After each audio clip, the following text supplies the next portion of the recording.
Buenas tardes a todos. Estamos una tarde más con los webinars de formación de RF. Hoy vamos a hablar sobre técnicas de ablación percutánea con el doctor José María Badal y el doctor David Leiva. Es un webinar que teníamos ganas de hacer desde ya el año pasado y por fin hoy pues, vamos a hablar de ablación. Así que sin más entrada, José María, cuando quieras empezar. Bueno, hola, buenas a todos, buenas tardes. Muchas gracias, Rodrigo, Elena, por vuestra invitación y por hacer lo que estáis haciendo de RF, que es grandioso, un magnífico y un honor compartir también cartel con David hoy. Yo soy José María Badal, pero soy José María Badal y soy también María Jesús Álvarez y soy también Esther Gálvez, que son mis compañeras, y sin ellas, pues esto no va nunca a ningún lado. Somos un equipo los tres. Entonces, voy a intentar ser lo más práctico posible, eh, sabiendo el nivel que tenéis, que muchos de vosotros ya hacéis ablación o estáis empezando a hacer ablación. Voy a intentar cubrir lagunas que yo he tenido y que sigo teniendo, y yo creo que lo más interesante de todos es transmitiros al final una serie de conceptos o de cambios que estamos teniendo ahora en la ablación, y animaros. Veréis al final cómo sí que consigo animaros seguro. Y por último, disfrutar de los casos, que yo creo que es lo más fundamental. Entonces, lo que no voy a daros es el coñazo con toda la física, ni de radiofrecuencia, ni de microondas, ni contaros cómo funciona la tecnología. Por supuesto que no, hay poco tiempo, pero sí que os quiero dejar este enlace de YouTube, que luego lo pegaré si queréis, porque en 12 minutos hemos conseguido explicar en un vídeo para el CIRSE los fundamentos de radiofrecuencia y de microondas, y de una manera muy, muy, muy práctica, con implicación clínica. Yo creo que os va a encantar este vídeo. Son 12 minutos y ahí lo dejo, con lo cual no voy a hablar nada de las diferencias ni los fundamentos. Tampoco os voy me voy a entretener en dónde podemos hacer ablación, porque ya lo sabéis todos vosotros, ¿no? Lo último que estamos haciendo va a ser más hueso, va a ser más tiroides, pero hacemos ablación prácticamente en todos los órganos. Eh, Tampoco quiero quedarme corto con una visión simplista de ablación, ¿no? Ablaciones, radiofrecuencia, microondas, crioablación. Es mucho, mucho, mucho más amplio. Como veremos luego, yo no hablo de ablación, hablo de un paciente con un tumor. Y ahora, más adelante, veréis un poco a qué me refiero. En relación a los conceptos o a lagunas que puede tener la gente, me gustaría transmitiros este concepto que yo lo rescaté a mitad de mi práctica clínica, ¿no? Tenemos que saber que en una aguja de ablación, me da igual que sea radiofrecuencia o que sea microondas, hay un área activa de ablación y hay un área pasiva. El área activa es el área que realmente mata las células tumorales, es donde se alcanza la energía que nos dicen. Y el área pasiva, que está por fuera de la activa, como veis en el gráfico, es un área que también hay temperatura, pero que no es tan predecible. No siempre conseguimos matar a las células tumorales. Pero lo que sí que sabemos es que ese área también es causante de complicaciones. Con lo cual, tengo una franja de ablación tumoral que no sé si mato o no mato células tumorales, pero lo que sí que sé es que tengo o puedo tener complicaciones por la temperatura de esa zona. Y luego tener claro estos conceptos, ¿no? El thermal sink, el energy sink y el oven effect. El thermal sink, sabéis perfectamente que al colocar un vaso cerca de una zona de ablación hay una disipación del calor, con lo cual las células tumorales que estén ahí cerquita pues pueden no estar tratadas. Ese concepto es claro. Y el oven effect, que es el otro efecto, se refiere a tumores encapsulados. Cuando tengo un tumor encapsulado, eh, el calor que se produce dentro de ese tumor encapsulado es mucho mayor, y la expansión de ese área pasiva es mucho mayor también. Se extiende más el área de ablación. Esto podría ocurrir, por ejemplo, en un hepatocarcinoma. Bueno, os cuento esta batalla primero para que cuando un comercial o veáis unas tablas podáis distinguir lo que es un área activa y un área pasiva. Y para que comprendáis este concepto de aquí. Esto es lo que yo le pido a una aguja de ablación. Le pido que tenga precisión, que consiga un área esférica. ¿Por qué un área esférica? El área esférica es lo más fácil para nosotros para cubrir nuestros errores. Es mucho más fácil englobar cualquier lesión en una esfera que intentar encubrirla o cubrirla con áreas ovoides o apepinadas, como ocurre con otros dispositivos. Luego, eso es precisión. Lo segundo es que mm, consiga esa precisión en cualquier tipo de tumor. Como veremos más adelante, no ocurre siempre. Eso es lo segundo que le pido, que sea predecible, tanto en esfera como dependiendo del tipo tumoral, que siempre queme igual, independientemente del tipo tumoral. Lo tercero que le pido es que tenga visibilidad, que vea la punta de la aguja perfectamente, cosa que no ocurre en muchísimas de las máquinas que usamos. También le pido que no le afecte, lógicamente, el heat sink effect que hemos hablado antes y que tenga menos probabilidades de dañar estructuras que hay alrededor del tumor que no están en relación con el tumor. Que sea rápido el procedimiento, que sea mínimamente invasivo, que sea fácil de manejar con dos botones y que haya una compañía solvente por detrás. Entonces, este dibujo que veis aquí es lo que yo quiero. Quiero un área esférica activa y quiero que el área pasiva sea muy, muy estrechita y quiero que aunque haya un vaso, no le afecte y pueda quemarlo igual. Eso es lo que yo tengo en la cabeza con una ablación buena. Y aquí tenéis una comparativa. Radiofrecuencia microondas IRE y podría poner crioablación. Lo que os quiero explicar aquí en esta tabla es que si comparamos los dos, microondas y radiofrecuencia, el área de ablación es más predecible en el microondas, que el volumen siempre voy a conseguir más con el microondas.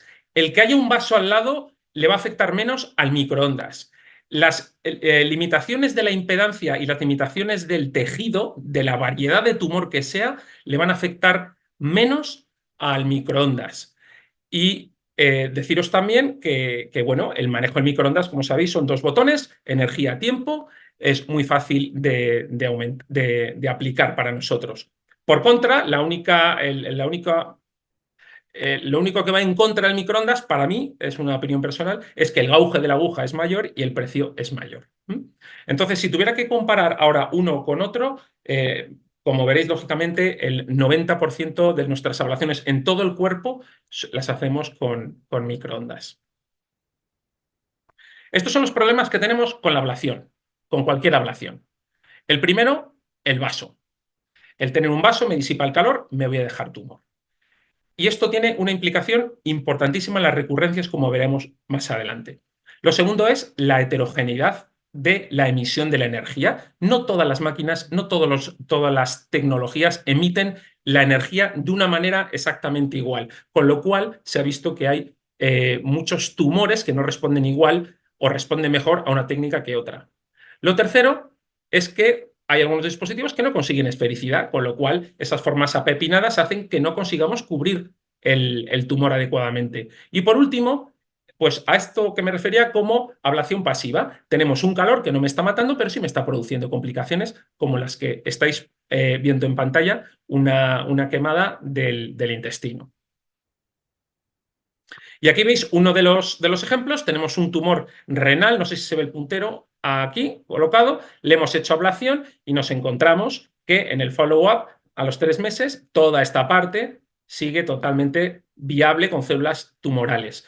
Qué casualidad que sea la zona que está pegada al vaso. O sea, es un efecto de heat sink effect. Este es nuestro talón de Aquiles y además es lo que nos dicen los cirujanos. Tenemos una tasa de recurrencia de tumor residual entre el 3,5 y el 11%. Distinguir entre si es un resto que me he dejado yo o es una recurrencia, simplemente lo vamos a ver en el tag de los 3 o de los 6 meses. Si el tag de los 3, 6 meses está limpio y aparece después, pues lógicamente es una progresión. En cambio, si en el primer tag ya me encuentro un resto, pues la culpa, digamos que es mía, es que me he dejado tumor sin quemar. Todo esto es muy bonito a nivel académico, pero si nos ponemos en el lugar del paciente, ¿qué más le da? El caso es que te has dejado tumor, hay tumor y hay que volver a tratarlo. No has solucionado el problema. Y depende de muchas cosas, depende de la técnica que he empleado, depende del tipo de tumor que es, no responde igual un papilar que unas células claras, depende también del tumor, perdón, del tamaño del tumor. Lógicamente, un tumor más grande, pues hay más riesgo de recidiva o de recurrencia. Aquí veis la causa número uno para nosotros de recurrencia somos nosotros. No depende tanto ni del tumor ni del vaso. Es que colocamos mal la aguja, no conseguimos centrarla. Esa sería la causa número uno. La causa número dos es la disipación por el calor. Aquí podéis ver cómo fallamos con la aguja colocándola en un lateral. Otra causa importante es no respetar los márgenes oncológicos. Mínimo 1 centímetro nos piden. Lógicamente, en algunos órganos no podemos hacer 1 centímetro, como en el riñón, por ejemplo, si estamos cerca del ilio. Ahí nos vamos a 5 milímetros, pero siempre, mínimamente, un mínimo de 5 milímetros de margen de ablación. Si estamos tratando con metástasis, todavía más tenemos que respetar ese centímetro. Y además tener en cuenta que muchas veces muchos tumores tienen nódulos satélites que a lo mejor no los estamos viendo, por lo cual vuelvo a hacer énfasis de no quedarnos cortos con el volumen de ablación, con el margen, y siempre intentar ese 1 centímetro. Y por supuesto, el tumor que esté del tamaño, el calcular luego el overlapping, el pullback de las agujas para conseguir más volumen de ablación. Utilizamos estas tablas, básicamente, energía, duración, pero lo que quiero hacer énfasis en esto es que debemos utilizar tablas in vivo. Y hay pocas compañías que ofrezcan las tablas in vivo. Estas son las verdaderamente testadas y que se asemejan más a lo que va a pasar en nuestro paciente. Esto es lo que no se puede permitir, es que para una ablación te dejen el peor ecógrafo del servicio. Tendría que ser completamente al revés. El encontrarte un radiólogo haciendo vesicoprostático con un Aplio 900 y tú haciendo con el Aplio A las ablaciones. Totalmente inconcebible. Esta imagen hace alusión a la transmisión de la energía. No se transmite igual la energía en radiofrecuencia como en microondas. Y se ha visto, por ejemplo, esto es un estudio con radiofrecuencia, más en las máquinas antiguas, donde luego en las piezas se veía que había pequeñas islas de tejido que no habían recogido el calor y quedaban viables. ¿Que esto causa recurrencia, sí o no? Bueno, por lo menos sí que se ha descrito el tumor skipping dependiendo del tipo de antena que se utiliza. En el momento que nos vamos a tumores más grandes, en el caso del riñón, por ejemplo, un T1B, más de 4 centímetros, prepararos para recurrencias. Y esto es muy importante porque hay que comentárselo al paciente a la hora de tratarle. Aquí veis un caso nuestro con un riñón con 45 milímetros de diámetro, un T1B, ahí podéis ver en cráneo caudal en el eje sagital 45 milímetros. En el primer día de tratamiento, que creíamos que iba a ser el definitivo, pusimos 2 agujas de microondas y encima hicimos pullback de las 2 agujas de microondas. Y veis que nos quedamos bastante contentos con el resultado. Control a los 3 meses, fijaros, toda la zona iliar con tejido tumoral viable, con lo cual otra vez a colocar 2 agujas, uno por arriba, otro para abajo, hasta que conseguimos la ablación. Por lo tanto, es muy importante ver al paciente, sentarte con el paciente y decirle, lo primero, que puede haber recurrencia. Lo segundo, que si hay recurrencia la podemos tratar. Y lo tercero, que esta técnica no invalida una cirugía. Son los 3 conceptos que tiene que tener el paciente antes de someterse a una ablación. En relación a las complicaciones, las va a hablar David. Lo único que quiero que sepáis que la inmensa mayoría de las complicaciones es por mí y por mi colocación de aguja. Algunos detalles técnicos, dependiendo de la localización, pues bueno, si está cerca de un órgano, hacer hidrodisección o cambiar al paciente de posición. Para lesiones subcapsulares, nunca acceder directamente a la lesión, sino siempre un trozo de parénquima interpuesto para que no te sangre, para que no te produzca una diseminación peritoneal. Para las lesiones subdiafragmáticas se puede utilizar, bueno, yo esto de las agujas en paraguas son de otra época, yo creo que solo queda el doctor del cura que las usa. Nosotros ahí lo que vamos a hacer es colocando un catéter, un catéter del 5F, un pigtail, simplemente ponerlo y infundir suero o infundir aire por vía subcapsular. Muy fácil, pinchamos, metemos una guía que vaya por encima de la cúpula hepática, colocamos el catéter y ya ahí hacemos nuestra hidrodisección por encima del diafragma. Para la vesícula, cuando la tenemos al lado, podemos hacer una colecistostomía y podemos refrigerar la zona, podemos poner una segunda sonda que simplemente mide la temperatura. Otra cosa que podemos hacer es hablar con el cirujano, hacerlo por vía laparoscópica, que le quite la vesícula y hacemos la ablación por vía laparoscópica. Para lesiones centrorrenales podemos hacer una pieloperfusión con catéter o podemos hacer otras técnicas como veremos luego. Y para tumores ya más grandes, ahí sí que es recomendable utilizar software de planificación de ablación, utilizar coaxiales colocados todos ya antes de hacer las ablaciones o incluso utilizar el robot. ¿Qué ocurre cuando no vemos las lesiones? Bueno, lo más fácil, utilizar el ecopotenciador. Nosotros lo utilizamos siempre, siempre. En el hígado, en el riñón y prácticamente donde sea. Nos hemos dado, lo primero de todo, localizamos mejor la lesión. Lo segundo, hay nódulos satélites que no vemos en ecografía convencional. Y en cambio, con el Zeus somos capaces de ver esos nódulos satélites. Utilizando el Zeus, hemos cambiado muchísimas veces la planificación que teníamos en la cabeza. Hemos ido áreas de ablaciones más grandes. Y por último, después de hacer la ablación, hago un control inmediato y veo la zona de necrosis coagulativa que he hecho con la ablación. Indispensable la ecografía con ecopotenciador. Nódulos satélites y el incremento de área que nos ocurre muchas veces, ¿no? Además, acordaros, fijaros en el hepatocarcinoma, la existencia de nódulos satélites es mucho más frecuente. Empezamos con otras técnicas también baratas que podemos hacer. En hepatocarcinomas, a veces lo que hemos hecho ha sido marcar el hepatocarcinoma a través de una inyección con lipiodol directamente intralesional, guiada por eco. Te puede ayudar. En lesiones hepáticas o renales que no estamos seguros o tenemos cierta duda, otra cosa que podemos hacer es emplear un coil de los de la mama.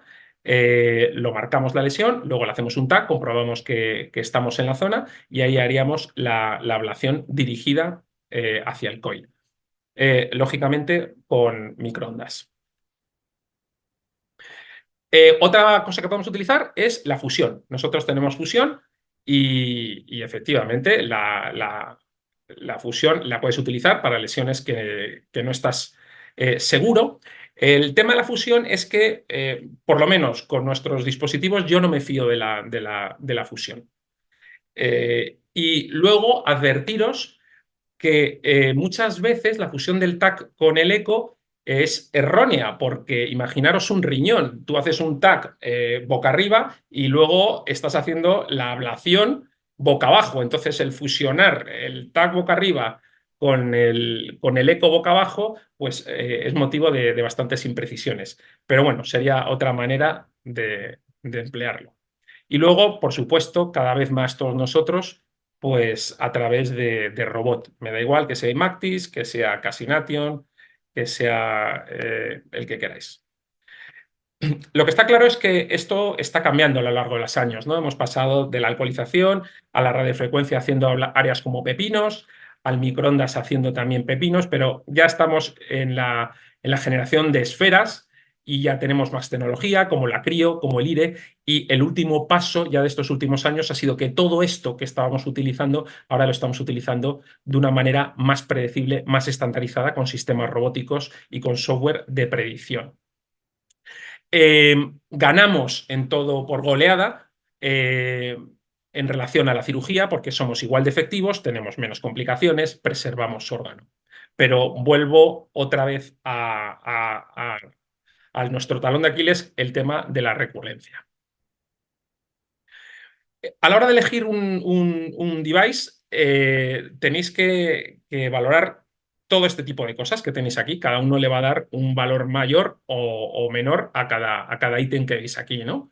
Pero bueno, esta tabla os la dejo si queréis para que os sirva un poco de guía, ¿no? De comparativa. Y ahora me gustaría 5 conceptos muy rápidos de por qué está cambiando la ablación. Lo primero, venimos de ablación básica y ahora estamos haciendo ablación avanzada. Y aquí os pongo un ejemplo. Hemos pasado a utilizar sistemas de ablación, como por ejemplo la electroporación irreversible, en la cual ya colocamos múltiples agujas, ya no es térmica y podemos tratar una serie de tumores que antes no podíamos tratar. por la limitación del calor o por la disipación del calor. Aquí os pongo un caso que tratamos ya hace muchos años, donde veis un tumor centrorrenal en el lado izquierdo. Podéis ver cómo colocamos las agujas guiadas por TAC, todas en paralelo, cómo medimos las distancias entre las agujas y podéis ver el resultado de la lesión pre y la lesión post. Tema de la lesión post con el IRE, que no vemos una zona de necrosis. Según pasa la ablación, se restaura el tejido y no ves la típica agujero de necrosis coagulativa que vemos con otras técnicas ablativas, con lo cual para los radiólogos es bastante complicado el poder decir si hay tejido o no hay tejido. Tenemos básicamente tres indicaciones para hacer IRE, esta técnica compleja. La primera, cáncer de páncreas.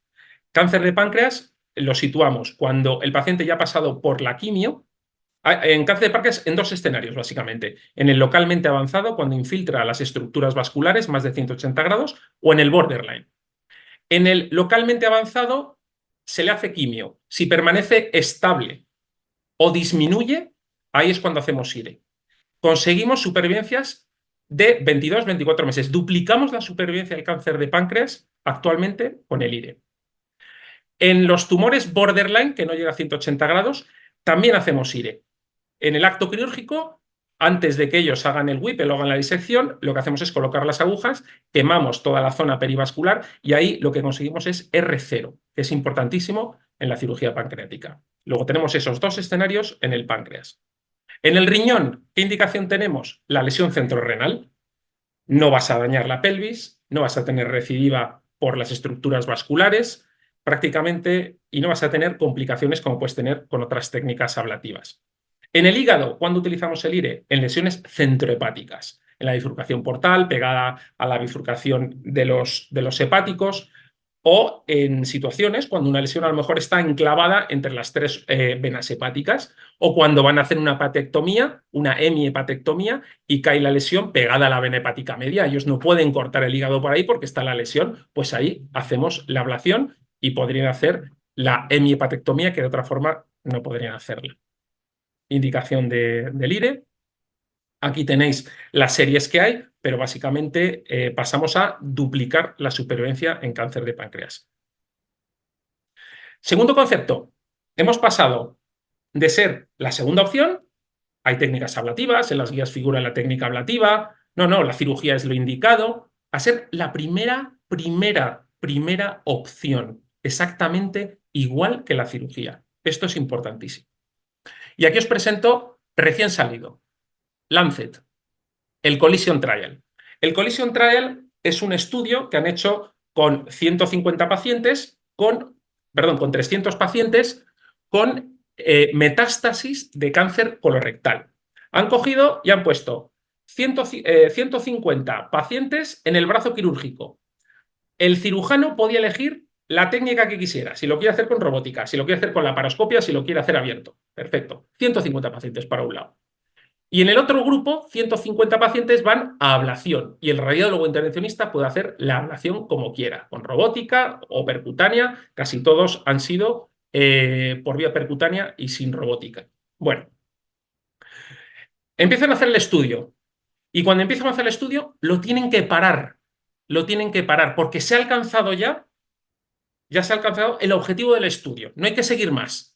Se ha visto, parando el estudio, que los pacientes con ablación tenían la misma supervivencia, la misma tasa de progresión de enfermedad, el mismo resultado exactamente que la cirugía, uno que otro. Pero los de ablación tenían menos complicaciones, menos estancias hospitalarias, con lo cual ya tenemos en un estudio de no inferioridad, ya hemos demostrado que no hay inferioridad. Esto ha cambiado absolutamente todo en cirugía. Hubo que parar el estudio y fijaros la implicación. Antes se pensaba que la ablación térmica solo se tenía que utilizar como segunda opción. Ahora ya cambia. Ahora ya ha de considerarse como primera opción equivalente a la cirugía. Luego ya estamos igual que la cirugía. Lo siguiente que me parece también capital.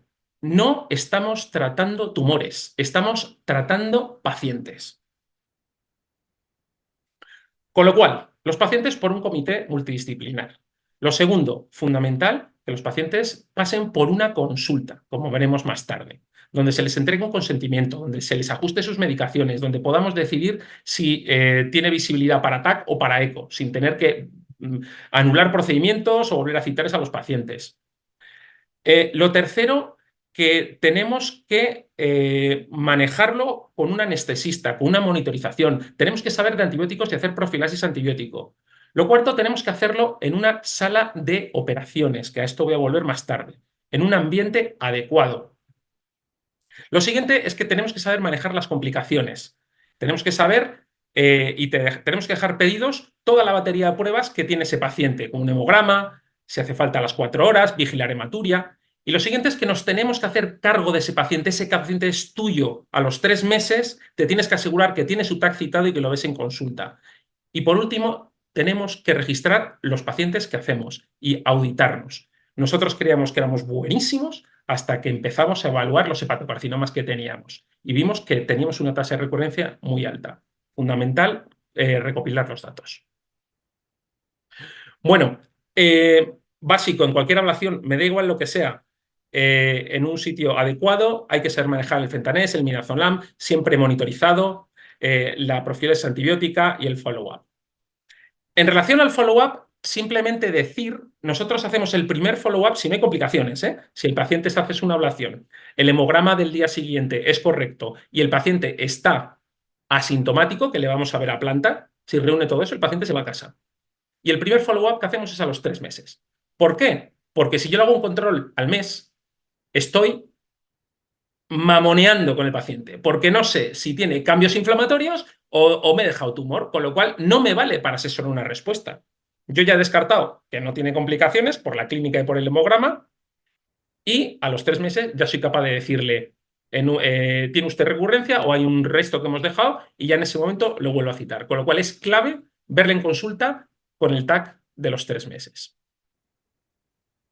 El siguiente concepto es que hemos pasado de yo hago ablación a yo soy oncólogo intervencionista. Y esto también es muy importante, muy importante. Yo no ofrezco, soy el doctor X, ofrezco ablación renal o ablación hepática. No, hay que saber manejar todo el espectro de ablación y eso se consigue en intervencionismo oncológico. Tenemos que ser capaces de ofrecer una quimioembolización y complementarla con una ablación. O tenemos que ser capaces de hacer una crioablación o hacer una radioembolización. O sea, los que hacemos intervencionismo oncológico no ofrecemos ablación, ofrecemos intervencionismo oncológico y somos capaces de combinar distintas técnicas. Con lo cual hemos pasado de ablación a intervencionismo oncológico. Y lo siguiente, hemos pasado de ser radiólogos que hacen una técnica, ese es el concepto antiguo, y el concepto moderno, hemos pasado a convertirnos a cirujanos que hacen operaciones, que hacen intervenciones, no técnicas ni procedimientos, intervenciones mínimamente invasivas guiadas por la imagen. Esto es lo que no se puede. Esto es lo que no se puede. Son imágenes sacadas de hospitales de España que están haciendo una ablación.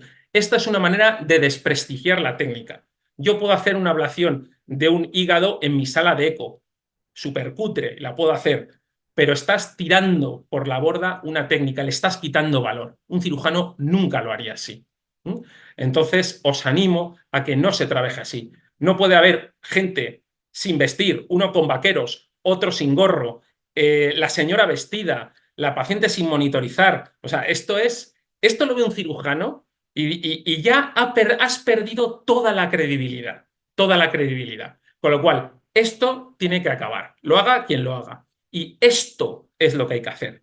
Me da igual que sea un tiroides, pero si no nos creemos que son intervenciones y no le tenemos el respeto, mal nos va a ir. Nunca nos van a considerar como cirujanos, que al final estás haciendo una cirugía, o si no, lo harán ellos en su quirófano. Pero esta es la manera de hacer las intervenciones. Monitorización en sitios estériles, quirofanitos. ¿Qué os voy a decir? Aquí hay que ir. Y por último, no es radiólogo intervencionista, y quizás esto es lo más fuerte, el que no pase consulta. Lo siento, es fundamental pasar consulta. Es donde monitorizas al paciente, donde hablas con el paciente, donde el paciente te conoce, donde decides absolutamente todo, cambias las medicaciones. Es fundamental. Pero no vale una consulta en una trastienda de mi sala de radiología intervencionista y aquí te pillo, aquí te mato al paciente. No, tiene que ser una consulta como el resto de los médicos del hospital. Y el último concepto que me ha llamado muchísimo la atención es que hemos pasado de ser eh, médicos a los cuales nos derivan casos y encima los casos que no me gustan o que son complicados o que tienen factores de riesgo, hemos pasado de ser ese médico receptor a ser un médico prescriptor. Aquí tenéis el ejemplo, el médico de arriba con su grupo de pacientes, ¿a quién nos envía? Al viejito, al del bastón. Pero ahora no, esto está cambiando, como os demostraré más tarde. Ahora yo también recibo directamente pacientes de primera, como primer médico, y soy yo el que tiene también la visión de decir, mira, yo este páncreas o este riñón no lo puedo hacer, le voy a derivar yo al urólogo. Esto está cambiando también, el acceso del paciente directamente al radiólogo intervencionista. Y con esta batalla yo paro, Rodrigo, y luego seguimos con los casos, si queréis, discutiendo. Bueno, Sí, muchas gracias, mejor. José María. Sí. Luego seguimos con los casos. Gracias por la presentación, me ha parecido muy útil. Una presentación para tener a mano y ir recordando de vez en cuando. Las preguntas, si os parece bien, las dejamos para el final, después de las dos charlas, antes de la pizarra de panel de expertos. Pasamos a la siguiente ponencia. Es un placer presentar a nuestro compañero David Leiva. Él es radiólogo de la sección de abdomen del Hospital Universitario de Belviche y nos va a hablar de las complicaciones posablación. Cuando quiera, David. Vale, hola, gracias Elena. Gracias a todos, gracias por invitarme. Bueno, primero espera que comparto la presentación. Sí, estoy compartiendo ya la presentación. Sí, perfecto. Sí. Vale, bueno, dos complicaciones. Primero las mías. Primero hablar detrás de José María, que siempre deja el listón muy alto. Esto ya mete presión. Y la segunda, hablar de, bueno, pues eso, de las complicaciones, ¿no? De lo que no nos gusta tener a ninguno, o lo que tenemos todo un poco escondido, pero bueno, que la única manera de aprender es conocerlas y ver qué se puede hacer con ellas, ¿no? Eh, yo me dedico, básicamente en nuestro hospital estamos diferenciados en la parte hepatobiliopancreática y la parte de urorenal, y yo me dedico más a la hepatobiliopancreática, y ya veréis que la presentación está bastante sesgada hacia el lado del hígado. Bueno, primero, cuando se habla de las complicaciones, pues primero lo primero que hay que pensar es qué consideramos una complicación, ¿no? Dolor, bueno, eh, una complicación básicamente es todo lo que sale fuera de lo esperado, ¿no? Normalmente al paciente le hacemos un procedimiento ablación, ¿no? Una ablación. El paciente normalmente, al principio, no tiene por qué tener dolor, queda monitorizado en el hospital. Si no hay ninguna complicación, como ha dicho José María, el día siguiente se va de alta. En principio, este es el proceso normal. Cualquier cambio clínico que salga, ¿no? de este proceso normal ya lo consideramos una complicación. Esto es importante saber diferenciar porque, claro, cuando miras estudios, las tasas de complicación pues varían, ¿no? También varían, pues bueno, depende del listón, ¿no? El margen de donde lo pongas, si en las complicaciones graves o leves, ¿no? Básicamente, cuando miras las escalas de gravedad de las complicaciones, los más extendidos son estas dos escalas, las escalas de la Sociedad Intervencionista y la de Clevendino. Son un poco, básicamente, lo que os pongo, básicamente están escalonadas esta por ejemplo es la de la Sociedad de Radiología Intervencionista, desde las leves, que bueno, pues un dolor que se soluciona con algo de analgesia, ¿no? Una cosa bastante leve, una moderada, que bueno, algo más, que tienes que hacer un seguimiento del paciente, pero bueno, en principio aquí lo consideran grave, ¿no? Las complicaciones graves cuando básicamente el escalón es que necesites más de 24 horas de ingreso, ¿no? El ingreso habitual. A partir de aquí lo consideran una complicación grave.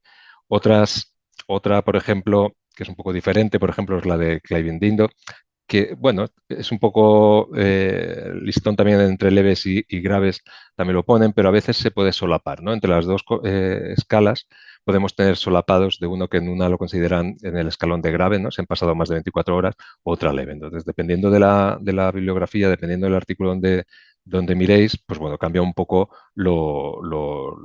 las complicaciones, ¿no? Otra cosa también importante que tenéis que tener en cuenta es que las complicaciones, pues no siempre, bueno, sí, están las complicaciones inmediatas, ¿no? Las que se consideran en el primer día, en este día de ingreso, que estas todos las tenemos más o menos presentes. Las que el SIR, por ejemplo, la escala de la Sociedad Internacional aplica hasta el mes, ¿no? Son las que están dentro del primer mes después del procedimiento, pero también hay que tener en cuenta que hay algunas que son posteriores, ¿no? Sobre todo en el riñón, que puedes tener alguna estenosis ureteral y eso puede incluso aparecer bastante tiempo posterior al mes, ¿vale? Tenemos que tenerlas en consideración. Ya centrándome en las ablaciones hepáticas, primero, como ha dicho José María, estamos haciendo un intervencionismo que, bueno, ganamos por goleada en las complicaciones, sobre todo a los cirujanos. Son unas técnicas que con una alta efectividad tienen una tasa de complicaciones baja, ¿no? Sí, cuando miras las complicaciones menores, pues 1 de cada 10, pero bueno, cuando miras las realmente, todas son importantes, ¿no? Pero al final las que nos preocupan más son las complicaciones mayores, pues bueno, son tasas de complicación bastante bajas. También en el hígado tenemos que tener en cuenta que los contextos clínicos son muy diferentes de los tumores que estamos tratando, ¿no? Desde el hepatópata del colangiocarcinoma o el hepatocarcinoma, ¿no? Con sus alteraciones analíticas y las alteraciones morfológicas del hígado. El paciente oncológico de las metástasis, ¿no? Es un contexto diferente, incluso pacientes sanos con adenomas que también hemos tratado, pues bueno, los contextos son diferentes. Y después ya hay otras complicaciones que ya son más específicas de la técnica que utilicemos, ¿no? Todas tienen unas complicaciones más o menos iguales, pero hay algunas que son más específicas, desde la alcoholización, la radiofrecuencia, las térmicas, ¿no? La radiofrecuencia de microondas, la crioablación o la electroporación. Luego repasaremos un poquito, voy un poco rápido porque así tenemos más tiempo para jugar luego con los casos. Los tipos de complicaciones en el hígado, pues las podemos dividir entre, bueno, las típicas, las vasculares, ¿no? Las biliares, las infecciosas y las extrahepáticas. Las vasculares, pues bueno, claro, evidentemente, ¿cuáles son, no? ¿Cómo podemos evitarlas, no? Primero, o evitarlas no es imposible, pero al menos minimizarlas, ¿no? Pues una manera de minimizarla es conocer, bueno, monitorizar qué es lo que nos va bien o los que nos va mal, ¿no? Pues sobre todo lo primero importante son conocer los factores de riesgo de complicaciones vasculares. La primera, las coagulopatías, ¿no? Sobre todo el paciente hepatópata. El paciente tiene que tener la coagulación bien antes de hacer un procedimiento. Una vez que la coagulación bien, ¿cuáles son los factores de riesgo que aumentan las complicaciones vasculares? Por el primero, el tamaño tumoral, ¿no? Tumores mucho más grandes tendrán más probabilidades de complicación. El grosor de la aguja, ¿no? Como ha dicho José María, las microondas tienen un grosor algo mayor y bueno, pues puede tener una tasa más alta de complicación. Las múltiples funciones, evidentemente, cuanto más pinches, pues más posibilidades de complicaciones vasculares. Y otra cosa importante es la localización del tumor, ¿no? Para eso es importante la planificación de la introducción de la aguja, ¿no? Intentar buscar trayectos de punción que no atraviesen, evidentemente, estructuras vasculares importantes. Y para eso necesitamos planificación del acto que vamos a hacer. Como os decía, ¿no? Para minimizar los riesgos, principal es corregir los problemas de coagulación. La selección correcta, ¿no? No me gusta hablar correcta porque correcta puede haber muchas, ¿no? Pues la que creas más conveniente de la trayectoria de la aguja. También planificar la modalidad de la imagen que vas a utilizar, tanto sea por eco, sea por TAC, la que creas que es mejor para cada caso. Estos procedimientos se hacen, ¿no? Necesitando la colaboración del paciente, tanto el paciente antes de dormirlo o que el paciente esté relajado una vez dormido, que no se mueva, ¿no? Es importante tener la complicidad con el anestesista, ¿no? A veces lo dejamos un poco aparte, pero es súper importante. A veces nos hemos encontrado con anestesistas que a lo mejor no están más habituados y te hacen una sedación con el propofol y el paciente a la que le empiezas a quemar, parece que estés encima de un toro mecánico, pues evidentemente esto aumenta la probabilidad de complicación. Otra cosa que se ha visto que es súper importante de hacer y que no aumenta excesivamente las complicaciones es la ablación del tracto, ¿no? Cuando estamos retirando la aguja hay que retirarla, en los casos de las termales hay que retirarlas en caliente, ya no solo después, como veremos, para evitar la siembra tumoral en el tracto que hemos hecho, sino también para intentar evitar estos sangrados que podemos hacer. Es importante esto, como ha dicho él, no hacerlo de cualquier manera, es tener el paciente monitorizado tanto durante el procedimiento como después, ¿no? El paciente tiene que estar en unas condiciones de una RPQ, ¿no? Después para estar monitorizado y sobre todo importante esta noche de ingreso para la vigilancia de estos pacientes. La primera complicación vascular que encontramos con diferencia pues es el sangrado, ¿no? Es la complicación grave más frecuente. Normalmente se suele dar no tanto por el daño térmico que podamos hacer en el momento de la ablación, sino por la punción directa de la aguja, ¿no? Eh, como hemos dicho, bueno, es más grande, ¿no? El riesgo en pacientes cirróticos, eh, pero la suerte es que normalmente los sangrados son menores y autolimitados, ¿no? Normalmente, si es un sangrado venoso, podemos, siempre el paciente vigilado, pero podemos optar por un tratamiento conservador.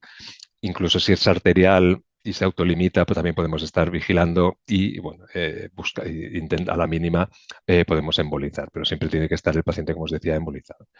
Importante, por ejemplo, en este caso os pongo un sangrado arterial. Estos sangrados tienen muy mala leche porque si os fijáis, no solo estás teniendo un sangrado, espera, pongo el puntero un momentito. Estás teniendo, bueno, evidentemente tienes los puntos de sangrado arterial con la acumulación de contraste, pero estáis viendo que tienes un sangrado a cavidad peritoneal, pero esta deformidad del hígado lo que te está indicando es que mucho de parte del sangrado está entre la cápsula hepática y el hígado, ¿no? Estos sangrados van descapsulando, ¿no? Poco a poco, si te aumenta la presión, van descapsulando el hígado y lo que provocan es que más puntos de sangrado se sumen, ¿no? Sangrados de las arterias capsulares. Bueno, pues esto tenemos que tener al paciente vigilado. Un apunte, así como también para aportar un poco más de lo que podemos ver del sangrado, pues la eco con contraste, no solo como ha dicho José María, para monitorizar y para ver la aguja, sino también nos puede ayudar cuando sospechemos sangrado, ¿no? Cuando veamos una colección, ¿no? Que veamos que ha hecho un hematoma, para saber si está sangrando activamente o no. Bueno, una manera y que podemos usar es con el poner contraste en ese momento, contraste ecográfico, ¿no? Si lo estamos haciendo, la gran mayoría de nosotros, o al menos en mi hospital, lo hacemos por ecografía, entonces, bueno, pues pones el contraste ecográfico y puedes ver la extravasacción activa de contraste. También tener en cuenta que si vemos, como en este caso, bueno, una ablación que tenía un foco, en este caso ya se veía el foco de sangrado con el Doppler. Bueno, tenemos la aguja allí, tenemos al paciente, podemos poner la aguja otra vez, introducir la aguja, intentar cauterizar con la aguja el punto de sangrado en la cápsula, ¿no? Con este a veces podemos contener el sangrado sin tener que hacer una embolización después. Paso rápido. Otra complicación de vascular, la trombosis, normalmente se suele dar a las pocas horas, normalmente suelen ser trombosis asintomáticas, pocas veces ¿no? Pasa a un estado, una complicación mayor. Normalmente suele ser por el daño térmico y se parece, por lo que se publica, que depende del calibre del vaso y del flujo, ¿no? de la presión que tenga el vaso. Como os decía, la mayoría suelen ser asintomáticos, pero pueden extenderse y es cuando puede provocar una insuficiencia hepática. Importante, bueno, por el mismo concepto, ¿no? La trombosis arterial, por su alto flujo, es extremadamente rara. un apunte, cuidado con las trombosis de las trombosis portales después del tratamiento del hepatocarcinoma, porque tenemos que estar muy encima porque, bueno, claro, normalmente las trombosis portales las vemos más en paciente cirrótico, son pacientes que estamos tratando con hepatocarcinoma y, bueno, muchas veces después en el control, alguna vez hemos visto que no evoluciona a una trombosis plaquetaria normal, sino que a veces suele ser una trombosis tumoral que está afectando la aorta. Otra complicación es el pseudoaneurisma, normalmente es por lesión directa con la aguja. Y aquí tenemos un punto aquí de complicación. Normalmente suelen ser, bueno, puede dar una hemorragia inmediata, está allí monitorizado el paciente, se puede tratar en el momento, pero también podemos tener complicaciones tardías, ¿no? Hemorragias, pseudoaneurismas que por lo que el paciente no ha hecho una síntoma inicial y pueden dar una rotura en un segundo tiempo posterior, ¿vale? Esto suele ser una complicación grave posterior. En este caso, por ejemplo, un paciente con una ablación, una pseudoaneurisma que se tuvo que embolizar, pero bueno, fue una cosa inmediata. El infarto, otro escalón, el infarto hepático, ¿no? Cuando afecta, esto es extremadamente raro, pero bueno, cuando la trombosis o la afectación vascular afecta tanto a la porta como a la arteria, bueno, pues podemos tener áreas de infarto. Si el infarto es grande, normalmente si el paciente no es hepatópata o tiene una función hepática más o menos conservada, no necesita mucha más, solo vigilancia del paciente. A veces se puede poner antibiótico profiláctico hasta la cicatrización. Fijaros, en este caso es importante también cuando a veces no está sobreinfectado, no está sobreinfectado. Fijaros en este caso un área de infarto en el lóbulo hepático izquierdo, que en este caso con antibiótico solo profiláctico, pues poco a poco con los controles evolutivos se fue cicatrizando. Lo importante, os quería fijar en estas burbujas aéreas, ¿no? En la ablación, estas burbujas aéreas son normales, son fisiológicas hasta un mes después de la ablación, no es que esté sobreinfectado. Otra complicación, la fístula arterioportal, ¿no? Cuando ya cuando haces doble carambola, cuando dañas la arteria y la vena, pues bueno, puede hacer una fístula. En principio suelen ser asintomáticas y no causan problema, como lo veremos, por bueno, una opacificación precoz de la rama portal que está afectada, ¿no? Está normalmente en un paciente con un hígado más o menos sano y una fístula de bajo débito no muy alto no suele tener mucha relevancia. El problema es en pacientes con hepatopatía crónica, con una hipertensión portal muy elevada, ¿no? Que al meterle presión arterial puedes hacer bueno, que la hipertensión portal aumente y descompensar al paciente. En este caso fue una fístula arterioportal que requirió la embolización. En otro escenario son las complicaciones biliares. La complicación más habitual es la estenosis ductal. La suerte es que normalmente son ramas periféricas pequeñas, ¿no? Normalmente es una complicación menor. La tasa está entre el 0 y el 10, pero probablemente haya más, porque muchos pacientes son asintomáticos y no solo lo vemos en la evolución, vemos la dilatación de la vía, pero que no causa afectación ni analítica ni clínica. Puede evolucionar durante meses y, como os digo, no suele requerir tratamiento. Cuando afecta, sobre todo en hepatópatas, cuando afecta a más de un segmento, pues ¿no? Lesiones, sobre todo centrales, que puedes dañar o afectar a una extensión amplia de la vía biliar, pues bueno, esto puede ser peligroso para el paciente. Lo que normalmente vemos son, bueno, este paciente que tenía una lesión, pequeñas dilataciones de los radículos biliares y en los controles pues se veían estas dilataciones segmentarias de los radículos biliares distales. Bueno, en principio es asintomático, no hay que hacer mucha cosa más.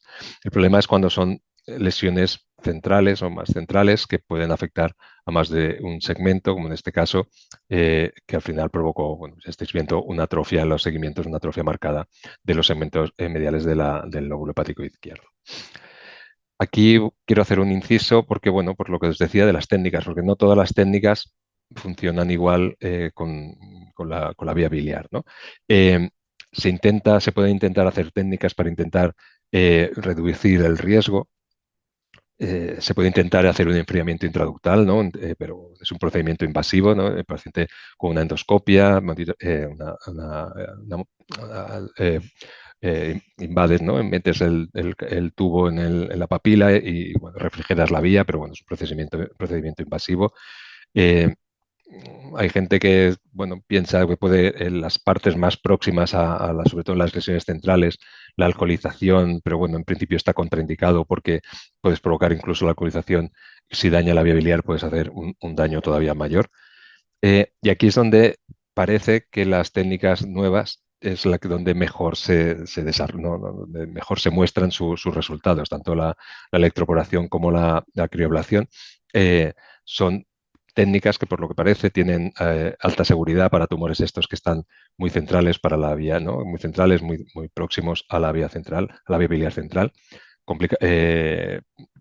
Cosas que tienen malas, ¿no? Adversidades, pues bueno, que es una anestesia general, mayor coste, mayor tiempo.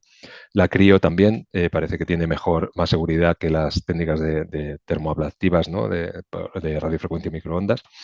Pero bueno, también tiene mayor número de punciones, necesitas más punciones, también tiene un mayor coste, que también hay que conocerlo. Otra complicación de biliar es los bilomas, la acumulación de líquido. Normalmente es porque haces una estenosis deferente de la vía biliar y un daño de la vía aferente, lo que condiciona una salida de bilis, pero bueno, normalmente suelen ser también asintomáticas, suelen ser autolimitadas y no dan mucho más problemas, solo tienes que vigilar que no se sobreinfecte. Un apunto importante, en este caso en la resonancia vemos la acumulación de líquido intrahepático, ¿no? El biloma, y vemos estas áreas en su interior, ¿no? De efectos de señal en su interior que no realzan, que básicamente es el parénquima que hemos quemado que queda aquí, ¿no? No confundir con persistencia tumoral. Otra complicación también importante también es otro doble combo cuando haces daño a la arteria y a la vía biliar, ¿no? Puedes tener la hemobilia. Es una complicación que a mí me gusta ver los porcentajes que publican porque yo creo que nosotros tenemos más siempre, ¿no? Eh, la complicación aquí está yo recuerdo ya en los últimos años haber tenido 2 y no tenemos 300 pacientes, o sea que probablemente la tasa de complicaciones de hemobilia es más grande. Eh, Normalmente se ha visto que tienes más hemobilia, ¿no? O más probabilidad de hemobilia cuando tratas lesiones del lóbulo caudado. Pacientes se manifestará como con ictericia, melenas, dolor abdominal. Normalmente, por suerte, muchas veces no necesita tratamiento. Si el paciente es muy sintomático y condiciona mucha subida de bilirrubina, pues puede necesitar un drenaje endoscópico percutáneo. Y aquí sí que es importante intentar, ¿no? La vía de acceso, ¿no? De elegir bien la vía de acceso, de que no afectes a radículos biliares que estén dilatados, ¿no? Este es un caso que tuvimos. Esta es una ablación de un hepatocarcinoma de un chico con una hepatitis B. Le hicimos una ablación aquí en el segmento 7-8 y el paciente a los pocos días, a los 2 días, empezó con ictericia, dolor. Aquí dentro no sé si se ve bien, pero bueno, se veía contenido, ¿no? Contenido en la vía biliar que estaba levemente dilatada. La ictericia pasó a los 2 o 3 días y bueno, el paciente fue dado de alta y ya está. Aquí es un poco un caso también un poco extraño, bueno, extraño o desafortunado, porque al igual que os decía de la trombosis portal tumoral del hepatocarcinoma, pues aquí lo que hizo fue estos los controles posteriores, esto es el hepatocarcinoma que estaba creciendo por dentro de la vía biliar. Colecistitis, otra complicación biliar, es el cambio más frecuente tras la ablación, pero no todos los cambios siempre vemos, sobre todo cuando hacemos ablaciones de paciente hepatópata o ablaciones muy grandes, siempre los controles próximos a la ablación, siempre puedes ver un edema transitorio de la pared vesicular, ¿no? Si la clínica no acompaña de un proceso inflamatorio infeccioso, pues bueno, en principio no hay que hacer nada. El otro, ¿no? Abanico de complicaciones son las infecciosas. Aquí también, bueno, aquí ya los porcentajes aumentan un poco más, sobre todo si no tenemos en cuenta los factores de riesgo, ¿no? Los factores de riesgo para tener complicaciones infecciosas, ya sea una colangitis o un absceso hepático, sobre todo la principal es la manipulación previa de la vía biliar, ¿no? Paciente operado de la vía biliar, paciente que tenía una CPRE, una manipulación de la vía biliar, pues el riesgo de una infección después de un procedimiento aumenta en 15 veces, ¿no? de un paciente que no. Esto no quiere decir, como en todo, no quiere decir ni que en pacientes que no han tenido manipulación no podamos tener complicaciones infecciosas, ni que todos los pacientes con manipulación vayan a tener, ¿no? Pero bueno, el porcentaje es mucho más alto. También se ha visto que ¿no? El paciente que tiene una TACE o una TARE previa aumenta también, no tanto, ¿no? Como la manipulación de la vía biliar, pero en pacientes que tienen una TACE, que les han hecho una TACE o una TARE, aumenta el riesgo de infección. Y otro factor es como siempre, es el tamaño tumoral, ¿no? Tumores más grandes tienen más probabilidad de una complicación infecciosa. Normalmente la clínica empieza en el segundo día posablación. El paciente empezará con fiebre, dolor.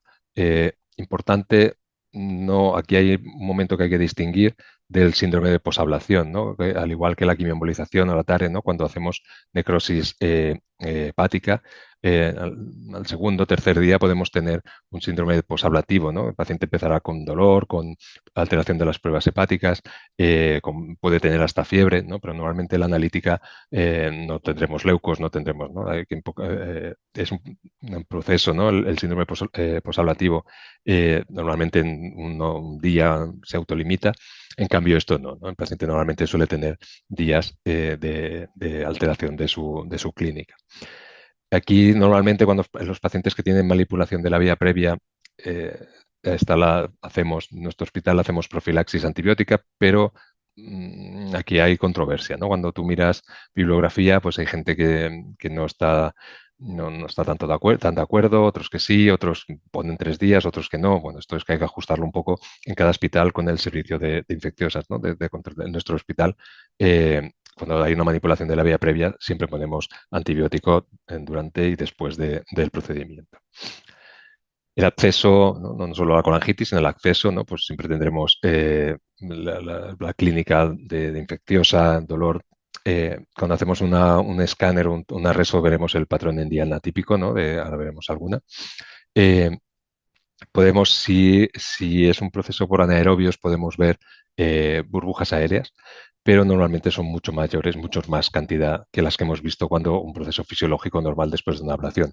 Aquí lo que se ha visto es que tanto las radiofrecuencias como el microondas tienen más o menos la misma tasa de complicaciones de acceso. Y pues, fijaros, este paciente con, bueno, en los primeros días, pues, después un poco de aire, que esto es fisiológico, pero bueno, el paciente empeoró clínicamente y ya estáis viendo acumulación de líquido y mucho más aire, ¿no? El paciente, en principio, en este caso sí que tiene una clínica acompañante, una clínica analítica, sí que en este caso estaría indicado el acceso percutáneo, pero en principio se puede, como en este caso, ¿no? Que al principio llama la atención, que es muy grande, tuvimos un acceso en diana, ¿no? La imagen en diana, un acceso bastante grande hepático, pero el paciente clínicamente estaba bien, con antibióticos solo en principio mejoró y no habría que hacer el tratamiento, el drenaje percutáneo. El último escalón de complicaciones pues son las extrahepáticas, ¿no? La primera, la perforación gastrointestinal, la perforación de las asas, ¿no? De alrededor. Normalmente digo asas porque el estómago, al ser más gordo, y esto parece que previene más, parece que no tiene tanta tasa de complicación de perforación. Y aquí es donde intervienen ya las técnicas auxiliares para ayudarte a disminuir, ¿no? Tanto en este caso, por ejemplo, una astitis provocarla, ¿no? Condicionada astitis artificial. Aquí quiero hacer un apunte, también si no estáis habituados. Cuando hacemos nosotros ya, como ha dicho José María, ya casi nos hemos volcado completamente a las microondas. Pero bueno, las radiofrecuencias, cuando hacías radiofrecuencias, al final lo que hacías es un circuito eléctrico dentro del cuerpo del paciente, ¿no? En este caso, el suero fisiológico, o sea, el suero para hacer la ascitis tenía que ser glucosado. El suero glucosado no transmite la corriente, a diferencia del suero fisiológico, ¿no? El suero fisiológico transmite la corriente y podrías condicionar una quemadura ¿no? Que la corriente vaya por el peritoneo y condiciona unas quemaduras que no dentro de la cavidad peritoneal. El microondas da un poco igual, ¿no? Al final puedes poner suero glucosado, puedes poner suero fisiológico, que en principio con el microondas no funciona igual con una transmisión entre dos dipolos. Este es un paciente que tuvimos, ¿no? la complicación, ¿no? Que un cúmulo de aire y se veía la perforación del ángulo hepático del colon.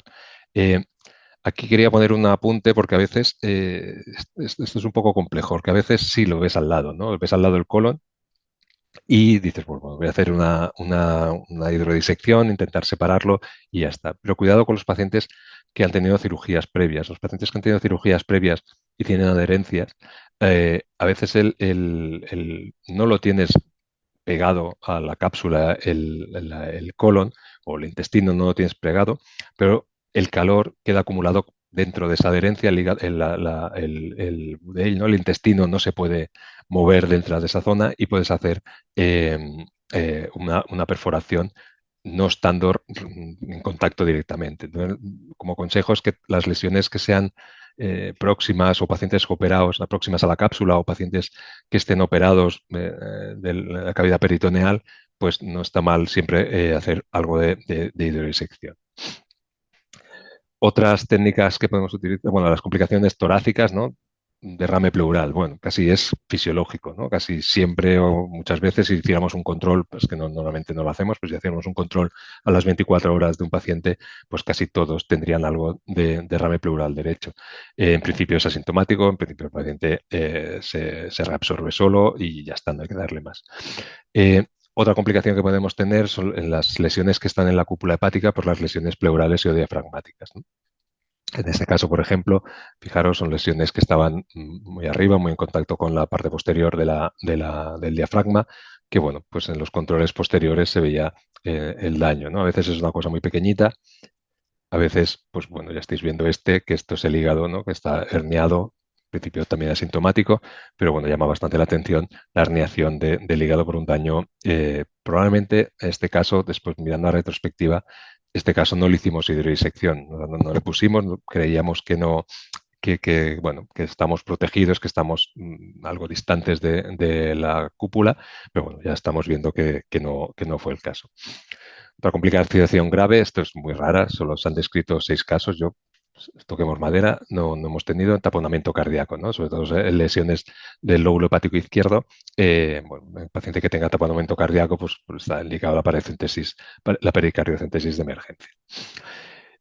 Aquí me quiero parar un poco. Otra complicación, que esta sí que es una complicación importante, todas son importantes, evidentemente, pero esta tiene mala leche. Tiene mala leche porque a lo mejor estás tratando un tumor pequeñito, en principio ¿no? Una perita en dulce, una cosa, un caramelito, pero es una siembra, ¿no? Un paciente que a lo mejor podría tener un rescate si hemos dejado tumor o la técnica no ha sido suficiente, que podría tener un rescate quirúrgico o un rescate ablativo, pues bueno, un paciente con una carcinomatosis, con una siembra tumoral, sobre todo si es carcinomatosis, pues hace que sus opciones terapéuticas disminuyan bastante, ¿no? El empeoramiento pronóstico del paciente.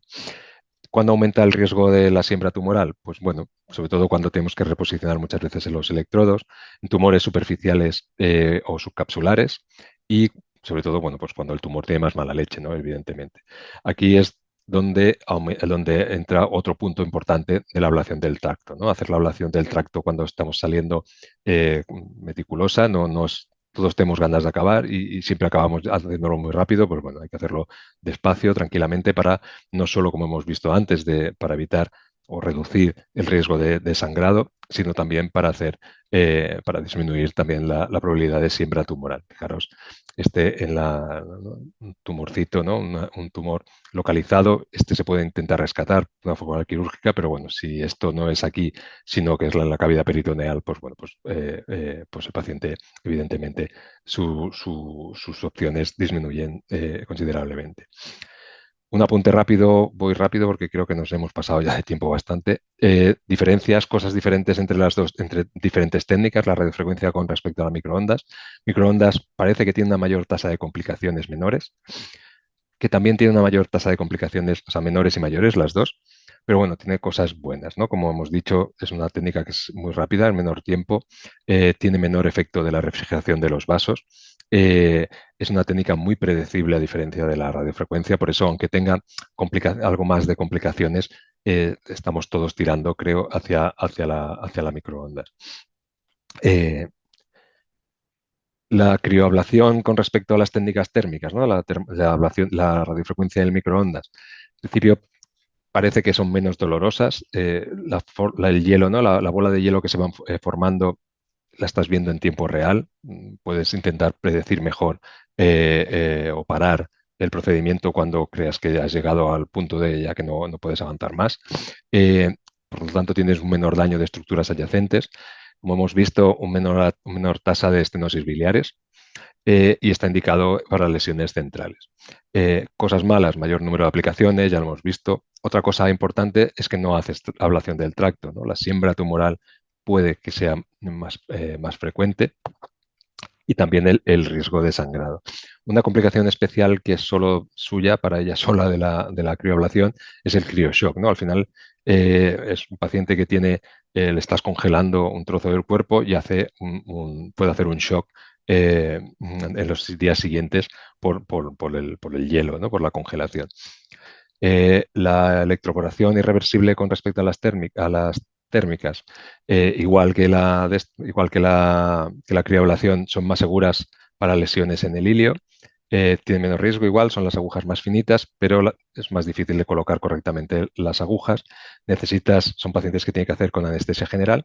Y aquí una complicación también suya propias, que este procedimiento se tiene que coordinar con el ritmo cardíaco, porque si no puedes provocar arritmias. Y rápido con respecto a las técnicas auxiliares, porque ya ha hablado José María, las lesiones difíciles. ¿Cuáles son las lesiones difíciles? ¿No? Pues las lesiones que están muy cerca de estructuras importantes, que están cerca de la cápsula, las que son exofíticas, son las que tienen mayor tasa de complicación. Podemos hacer ascitis artificial. En este caso, voy rápido, una lesión, podemos hacer la ascitis artificial y podemos separar de las estructuras. Os lo dejo, este es el procedimiento de intentar poner un catéter para hacer, ¿no? Para hacer la ascitis. Esto nosotros no lo hemos hecho nunca, pero lo he visto publicado y me ha hecho gracia. Es poner un balón, ¿no? Introducir en paciente ¿no? Introducir un balón, fijaros el balón aéreo, ¿no? Un catéter con un balón para separar. Bueno, nosotros no lo hemos hecho nunca. Otras técnicas, pues bueno, combinadas. Y como decía, esto lo ha hablado un poco José María, técnicas de fusión, ¿no? Técnicas para intentar en este caso no es una ascitis, sino que es un derrame pleural artificial, ¿no? Para intentar conseguir un trayecto para llegar a la lesión. O como técnicas para planificación, pues las técnicas de fusión, tanto con contraste con otras técnicas. Voy rápido con las reñales. La diferencia, hay muchas diferencias, pero la más importante, una complicación importante, es la estenosis ureteral. Como os decía antes, una estenosis que aparece incluso casi al año, ¿no? Se intenta refrigerar la orina, puede ser doble J antes con la perfusión fría, pero bueno, el daño se intenta escalar con las escalas de riesgo. Hay varias escalas de riesgo, quizá esta es la más antigua, es la primera que se usa y es la más usada, que es el score, ¿no? El renal score, que al final básicamente lo que está puntuando es la proximidad con el ilio y la proximidad de las lesiones a la vía urinaria, ¿no? Aquí intenta graduar cuál es el riesgo de hacer un daño de la vía urinaria. Hay diferentes escalas, la escala renal, la Padua, una nefro, y esta que es típica de la crioablación, ¿no? Que aparte de ver el tamaño tumoral, también tiene en cuenta antecedentes por ejemplo, antecedentes de infarto miocárdico del paciente o de diabetes. Lo siento por haber ido muy rápido, pero quería el panel hacerlo de los casos y tener más tiempo para los casos. Sí, no te preocupes, David, que al final es un tema súper amplio y súper extenso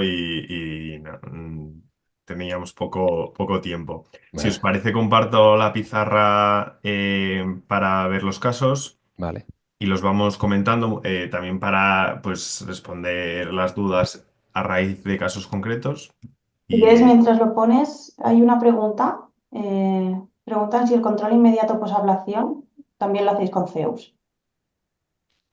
No sé, José María, ¿quieres contestar primero? Yo siempre, siempre, siempre. Nosotros, Me da nosotros, información de mucho valor el ver que he hecho, una esfera, que la pudo ver que realmente he hecho una esfera, esa predictibilidad que hablamos, y dos, que no hay una zona hipervascular que me haya dejado de tumor, fundamental. Nosotros no tenemos costumbre de hacerlo. Quizá, bueno, por cosas técnicas de cada sitio, siempre vamos con el tiempo en el de esto y, bueno, pues lo que hacemos, intentamos hacer ablaciones amplias, pero no hacemos un control ni en el momento ni a las 24 horas, porque ahí sé que hay hospitales que incluso le hacen una ecografía con contraste antes del alta, ¿no? Y si el paciente parece que tenga previsibilidad, vuelven a meterlo en la sala, ¿no? Nosotros esa opción no la tenemos y por lo tanto no lo podemos hacer. Muy bien, si queréis os planteo el primer caso para ver un poco este que es de hígado, pues los dos un poco cómo lo plantearíais. También Alfredo, si te quieres animar a comentar entre todos. Una mujer de 82 años, metástasis hepática única por cáncer colorectal, inoperable por comorbilidad pulmonar. Encontramos esta lesión, segmento 5-6, subcapsular de hasta 34,5 milímetros de eje mayor cráneo caudal. Vemos también cerca el marco cólico y cerca de la pared abdominal. ¿Cuál sería vuestro primer planteamiento? ¿En qué pensaríais lo primero para planificar este caso? No sé si quieres empezar tú, José María, también. Eh, a ver, yo lo primero que me planteo, vuelvo al concepto de tumor, ablación y paciente, ¿no?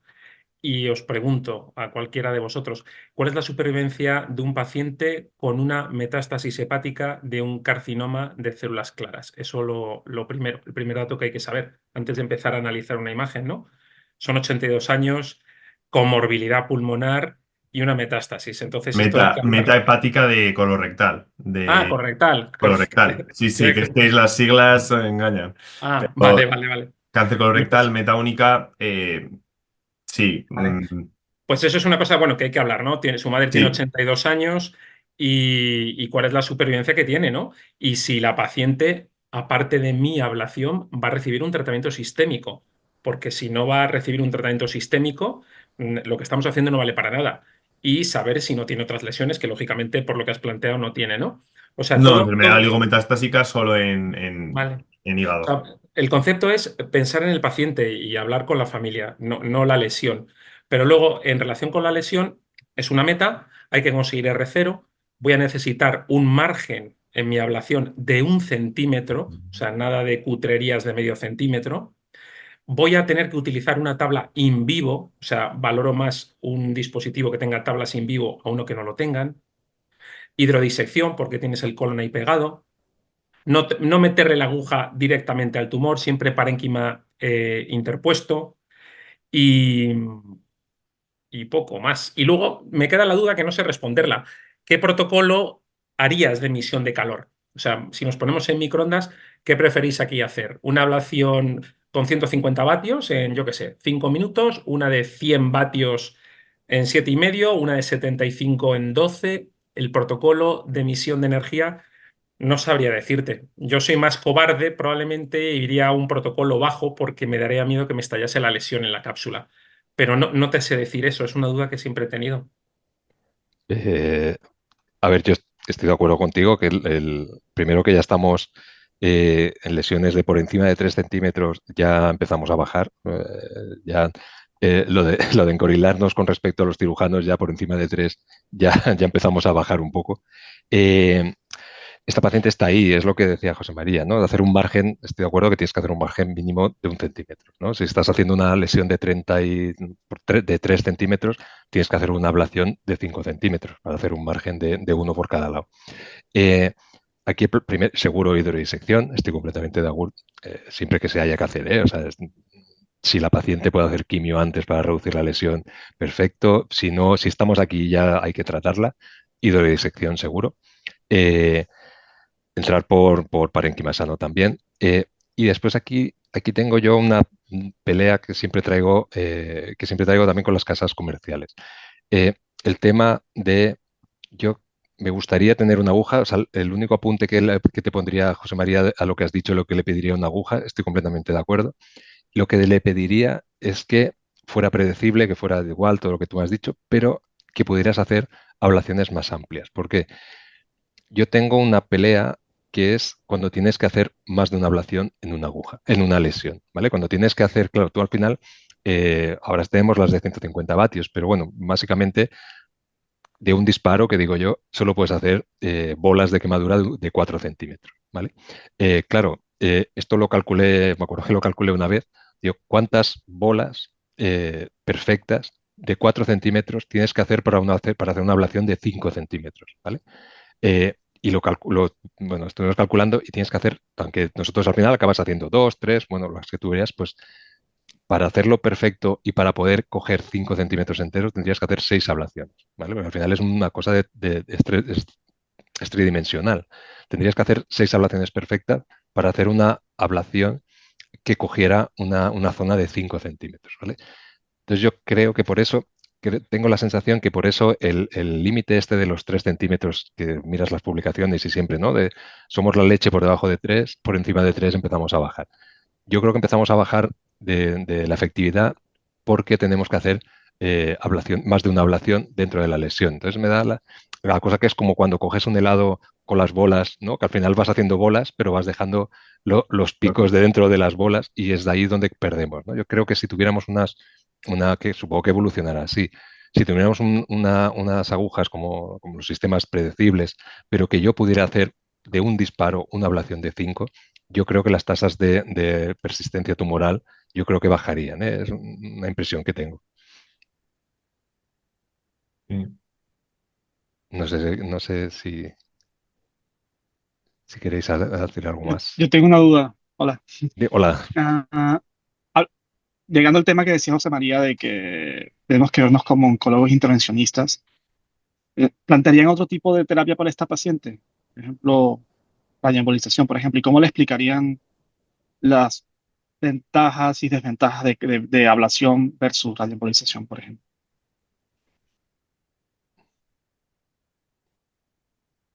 No sé si... Sí, no, yo no te sé responder bien, Alfredo. O sea, yo no sé si le haría una quimioembolización selectiva del segmento 6. Eh, lo hacemos en enfermedad oligometastásica hepática, pero no sé decirte Y bueno, algunas personas, radioembolización, hacen cementectomía rádica, por ejemplo, Ujú. del 6. también.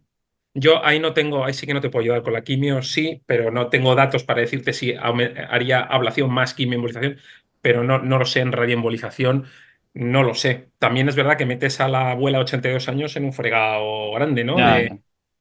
Y no sé, de varios cateterismos, no sé. O sea que Sí, hay que sí. intentar hacer algo lo Ahora también... Y, lo mínimamente invasivo, ¿no? En esta Mm. abuela, yo creo. claro, Otra claro, cosa que claro. se ha visto, aparte por lo del colapso, ¿no? Del estudio, una de las cosas que está la tendencia, aparte de que tenemos una alta, que va bien la técnica, ¿no?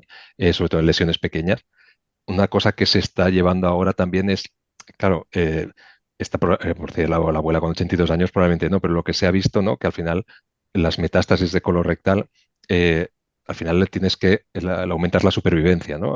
Quitando las lesiones hepáticas, ¿no? Lo que se está viendo ahora es que mientras tengas hígado que te aguante, ¿no? Mientras tengas hígado suficiente para la vida, puedes ir tratando. Claro, esto en un primer momento a lo mejor te hace pensar que de hacer segmentectomías, ¿no? El cirujano, imaginar a esta paciente porque no se puede operar, pero incluso hacer resecciones amplias. Pero lo que se está viendo es que sí, que aumentas la esperanza de vida, pero pero sabes que la probabilidad de que te salga un tumor más adelante es muy alta. Entonces ahora lo que se intenta, parece que la tendencia es a preservar todo el parénquima hepático que tengas, eh, que sí, quitar las lesiones con margen, todo lo que tú quieras, pero intentar preservar al máximo el hígado, porque son pacientes, ¿no? Las metástasis colorectal, que probablemente van a necesitar en el tiempo mucho tratamiento, no solo nuestro, sino también de quimio, que necesita también una reserva hepática importante, ¿no? Entonces ahora se intenta, entonces yo no sé si con la radioembolización, tampoco sé qué contestarte, pero probablemente el daño, primero por el fregado que le metes a la paciente y segundo que probablemente el daño hepático sea mayor que a lo mejor una ablación Claro. selectiva, ¿no? ¿Y cuál de las de las modalidades que hemos hablado de ablación pensarían para esta lesión, por ejemplo? Entre microondas, radiofrecuencia, IRE. Yo es que ¿Cuál? soy mucho de microondas, ¿eh? O sea, yo... Yo eh, coincido con David. Yo probablemente iría también a un Emprint con 150 vatios a conseguir yo también. 41 milímetros o 42 milímetros Mm, y ya. Y todo esto siempre y cuando la paciente fuera candidata a quimio. mm. También hay otro detalle que a veces pasamos por alto también de las medidas. A veces miramos solo las medidas, ¿no? De 45, 32, 37. Hostia, también la forma de la lesión y por dónde tú vas a entrar también es diferente. O sea, a Mm. veces usted dice, hostia, no, dice, no, es una lesión de 5 centímetros, hostia, esto no se puede tratar, pero a lo mejor es 5 centímetros de largo, eh, yo qué sé, 3 de ancho, y tú la puedes pillar en longitudinal. Hostia, Ujú. entonces ahí sí que puedes hacer ablaciones, ¿no? Del tracto, o sea, ablaciones, varias ablaciones, ¿no? Pim, pam, y ahí sí que consigues una ablación con un margen de 1 centímetro. El problema son lesiones grandes y redondas, ¿no? Entonces ahí sí que no, ahí sí que empiezas a tener problemas. Muy bien, pues si queréis comentamos el siguiente caso. Recordad que podéis anotar en la pizarra, dibujar, por ver qué entradas haríais y demás. Yo estoy con el lápiz Eh, preparado, ya lo tengo aquí preparado el lápiz. Muy bien. Este segundo caso es un varón de 70 años. A ver si nos da tiempo por lo menos a comentar este más. Veo que salen más preguntas en el chat, ahora las respondemos también. Es un varón de 70 años, cirrosis senólica Child B7.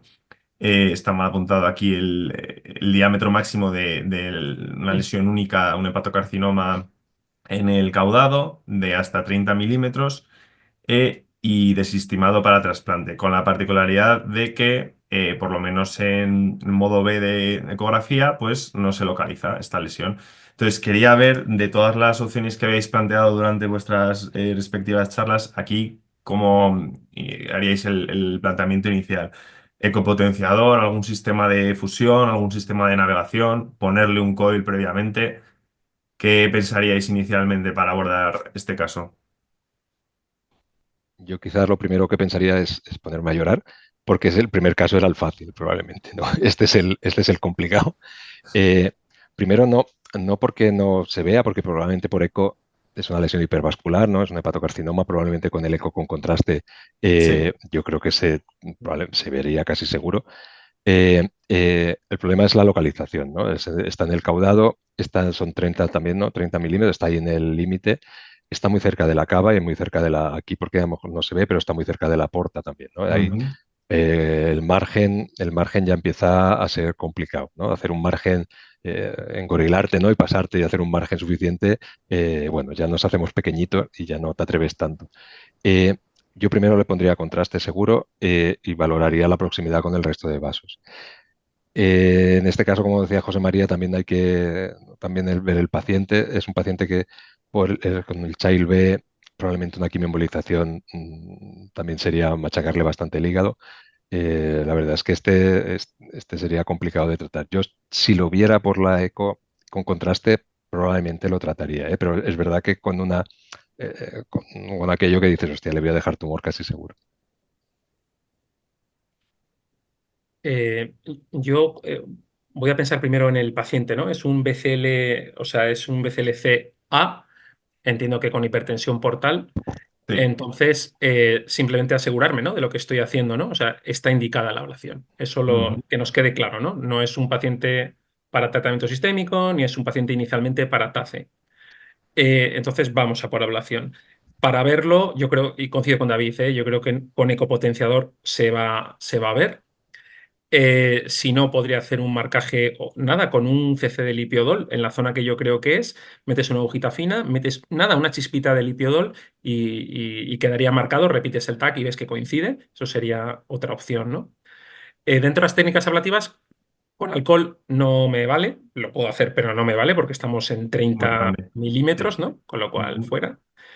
Em, para quimioembolización, acordaros que estamos en el caudado o cerca del caudado, con lo cual es jodido las lesiones en esa zona porque el caudado tiene una vascularización muy peculiar para las TACE, ¿no? A veces la arterial viene del lado derecho, otras veces viene del lado izquierdo, es difícil cogerla. Y el drenaje venoso, bueno, ya sabéis que va a su bola, ¿no? Este drena directamente a la cava. Con lo cual, para TACE me parece jorobado. Además que es un B7, ¿no? Y que la toleraría muy Exacto, mal. exacto, y no estaría indicado. Sí. Entonces, asumiendo que lo vemos, que coincide con David, que lo vamos a ver, nos queda ablación o con microondas o IRE.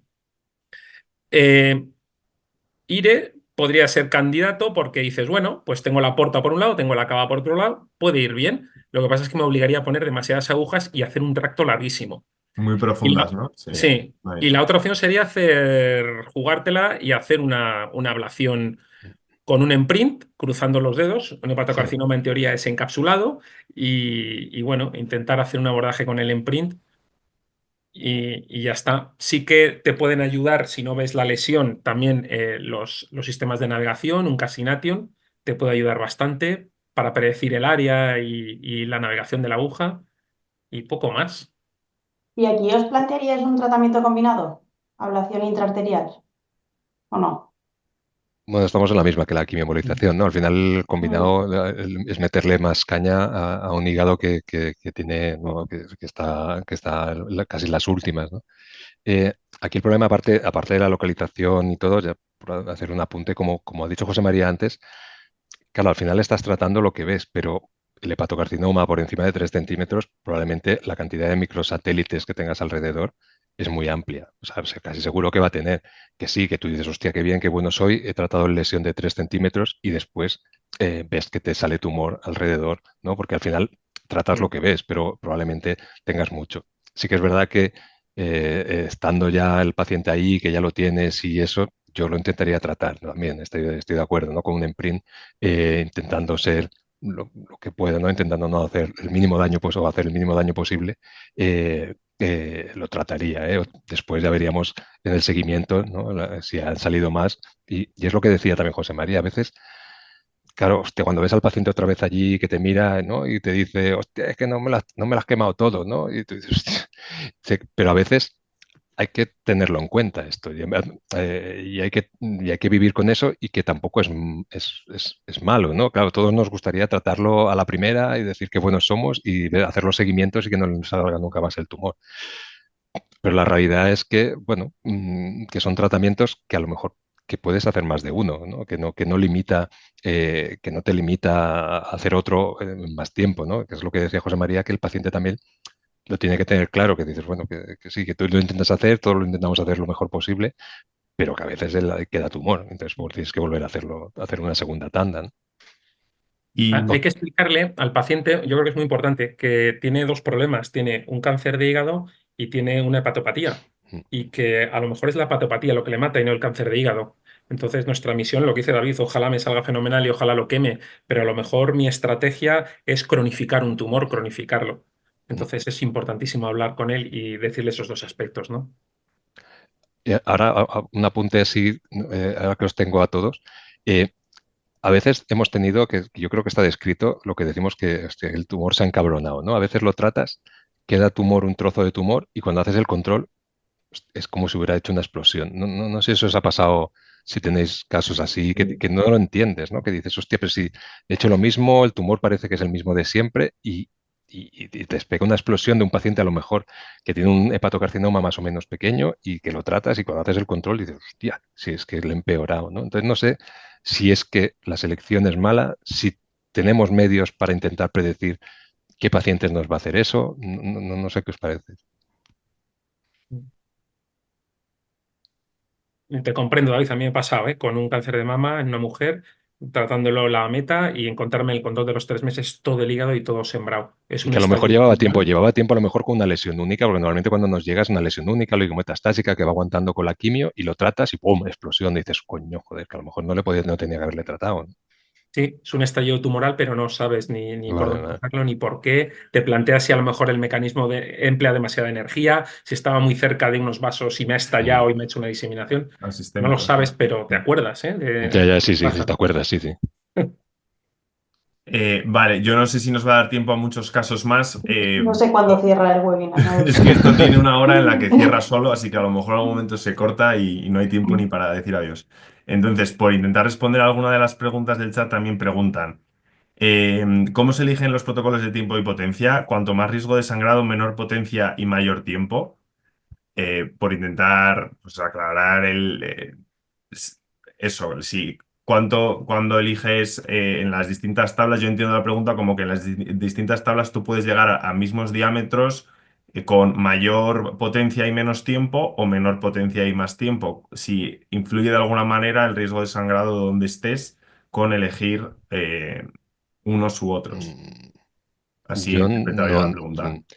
yo no lo he visto diferente. Sí que es verdad que bueno, hay como hay dos escuelas básicamente, la del fuego lento, ¿no? Hay gente que lo hace como a fuego lento, hace con una bola pequeña, después va subiendo, otros. Yo soy más bueno, intentar quemar. Sí que es verdad que a lo mejor las que, como decía José María, las que están muy cerca de la cápsula te da más miedo, ¿no? Porque cuando explota, sobre todo con las primeras veces que utilizas el de 150, el susto es importante, ¿no? Las que están muy cerca de la cápsula con un 150, hostia, te pega la explosión y te asusta.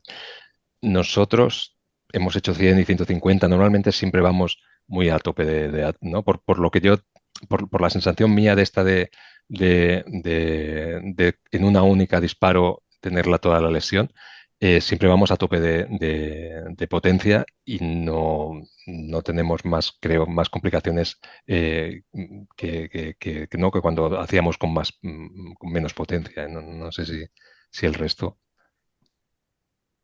Yo no te sé responder, lo he preguntado en todos los congresos, lo he preguntado al creador de las agujas de Medtronic y nadie me ha sabido responder.